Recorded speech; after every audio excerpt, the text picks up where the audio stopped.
স্বামীর কাছে স্ত্রীরা এই চারটি জিনিস দাবি করলে স্বামী যদি তা পূরণ না করে ওই স্বামী জাহান্নামে চলে যাবে। স্ত্রীকে বিয়ে করার পরে শুধু খালি তাকে দিয়ে ঘরের কাজ করালা, তার থেকে শুধু খালি খেদমত নিলা, তার সাথে গোলামের মতো আচরণ করলা, নবী করিম সাল্লাল্লাহু আলাইহি সাল্লাম বলছেন তুমি যদি তার হক আদায় না করো কিয়ামতের ময়দানে আল্লাহর কাছে এক পা সামনে এগোতে পারবা না, তুমি জান্নাতে যেতে পারবা না। একবার নবী করিম সাল্লাল্লাহু আলাইহি সাল্লামের কাছে সাহাবারা আসলেন, এসে বললেন ইয়া রাসূলুল্লাহ আমাদের স্ত্রীদের ব্যাপারে কোন হক আছে নাকি? নবী করিম সাল্লাল্লাহু আলাইহি সাল্লাম বলেছেন চারটি হক যদি স্ত্রীদের আদায় না করো আর স্ত্রীরা যদি তোমাদেরকে ক্ষমা না করে মনে রাখবা একবার জান্নাতের দিকে যেতে পারবা না। বড় কঠিন কথা। স্ত্রীর মর্যাদা বোঝাতে গিয়ে আল্লাহ সুবহানাহু ওয়া তাআলা বলেছেন হুন্না লিবাসুল লাকুম ওয়া আনতুম লিবাসুল লাহুন্না, তোমরা একে অপরের পোশাক।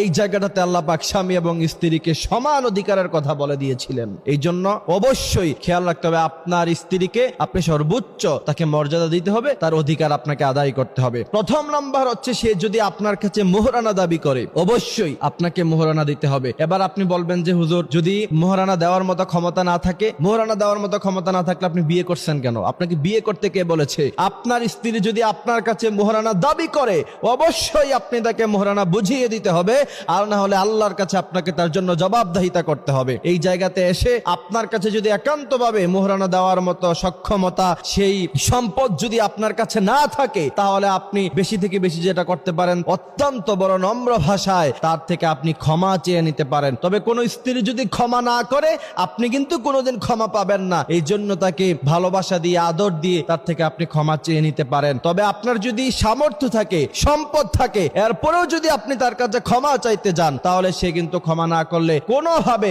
আল্লাহর কাছে আপনি কোনোদিন পার পাবেন না। অবশ্যই আপনাকে মোহরানা আদায় করতে হবে। এরপরে নবী করিম সাল্লাল্লাহু আলাইহি সাল্লাম বলেছেন দ্বিতীয় নাম্বার স্ত্রীর হক হলো তা যদি তোমরা আদায় না করো কিয়ামতের মাঠে আল্লাহ সুবহানাহু ওয়া তাআলা তোমাদেরকে জান্নাত দিবেন না। সেই বিষয়টা হচ্ছে তুমি যেই দামের কাপড় পরো তোমার স্ত্রীকে তুমি সেই দামের কাপড় পরাতে হবে। আপনি দামি দামি ব্র্যান্ডের কাপড় পরলেন, দামি দামি ব্র্যান্ডের জুতা পরলেন, কিন্তু স্ত্রীকে কাপড় কিনে দেওয়ার সময় 500 টাকা দামের, 200 টাকা দামের, 300 টাকা দামের থ্রি পিস তার জন্য কিনলেন, কম দামি বোরকা কিনলেন, কম দামি জুতা কিনলেন, আর অপর দিকে আপনি দামি দামি জুতা, কাপড়, পাঞ্জাবি, টুপি ইউজ করলেন। মনে রাখবেন আল্লাহ সুবহানাহু ওয়া তাআলার কাছে আপনাকে জবাবদিহিতা করতে হবে। আপনি যেই মানের কাপড় ব্যবহার করেন, যেই মানের জুতা ব্যবহার করেন, অর্থাৎ যেই মানের আসবাবপত্র আপনি ইউজ করেন অবশ্যই আপনার স্ত্রীকে সেই মানের আসবাবপত্র আপনাকে দিতে হবে। তৃতীয় নাম্বার হচ্ছে আপনি যেই মানের খাবার খান স্ত্রীকেও সেই মানের খাবার খাওয়াতে হবে। আপনি রেস্টুরেন্টে যান, আপনি কাচ্চি ভাইতে যান, কাচ্চি ডাইনে গিয়ে প্রায় আপনি কাচ্চি খান, কিন্তু স্ত্রীকে জীবনে কোনোদিন কিনে দিলেন না, তাকে বিরিয়ানি খাওয়ালেন না। না,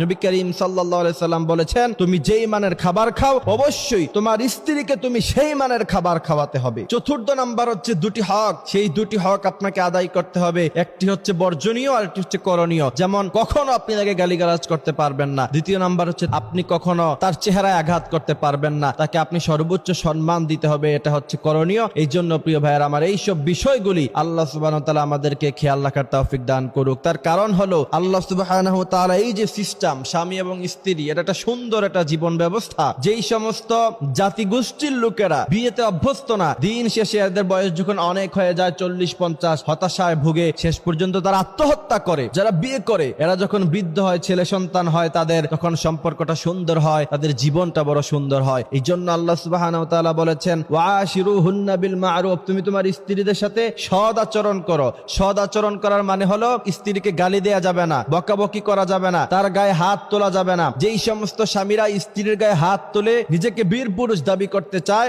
মনে রাখতে হবে এরা বীর পুরুষের সন্তান নয়, এরা সব কাপুরুষের সন্তান। কারণ নবী করিম সাল্লাল্লাহু আলাইহি সাল্লাম বলেছেন খায়রুকুম লিআহলি, তোমাদের স্ত্রীদের থেকে সার্টিফিকেট নেওয়া হবে। তোমাদের স্ত্রীরা যদি তোমাদেরকে ভালো বলে তাহলে তোমরা ভালো মানুষ, আর তোমাদের স্ত্রীরা যদি তোমাদেরকে খারাপ বলে প্রকৃতপক্ষে তোমরা খারাপ মানুষ। আল্লাহ সুবহানাহু ওয়া তাআলা আমাদেরকে কথাগুলি বুঝার মানার তৌফিক দান করুক, আমিন।